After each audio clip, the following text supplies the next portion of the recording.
when you're pulling all of your data and your metrics together, uh, only you as the founder, as the owner, can have the narrative, Mm-hmm. right?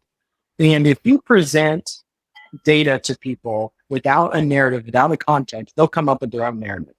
They'll Mm-hmm. come up with their own context on what your numbers are. And as much as investors might say, just send me the financials, I make my determination there. Well, you're not really messing with an investor as much as you are, especially a venture capitalist, as much as you are just a bank underwriter, just trying to determine by facts and figures what the risk Mm-hmm. is on this deal.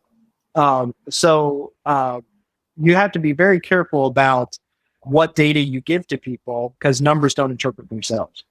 Mm-hmm. So we say all the time, when you present a piece of data about your company, you also have to tell people how they should feel about it. And you Mm-hmm. can tell people how they feel about it by telling folks how you feel about it. And that gives the insight to the potential investor on what to do. And so in our space, we're measuring things like top line revenues, right? Subscription, we call it run rate. So you take your monthly billing and multiply it times 12. That's always ARR, which is your Mm-hmm. MRR, your monthly recurring revenues. We're always looking at that. We're looking at churn, what folks are not renewing their subscriptions with us and what impact that has over time. And then we're talking about customer acquisition costs. What is it to acquire a new customer versus the lifetime value of that same customer? So what do we Mm-hmm. expect based on our churn rate, the overall lifetime value to be in that subscription? And as we continue to we monitor those things, there's a number of other things that you can get into in the SaaS space.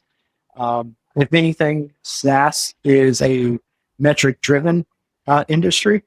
Mm-hmm. So we can talk about other potential things that fit your narrative, but it's important. I got in a conversation recently with somebody trying to raise money, and they had said, "Hey, I'm just going to present these pro formas. I'm just going to show a couple slides, and I'm just going to be very factual." And I said, "No, that's great, but you are selling equity.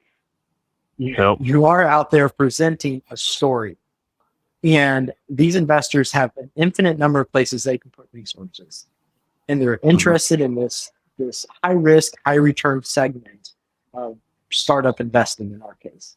So you Mm-hmm. have to give them a story that they can go tell their friends.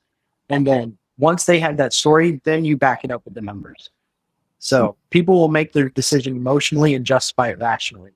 And you have to go in that order, even with your decks, with all your offer, anything when you're going out to raise capital.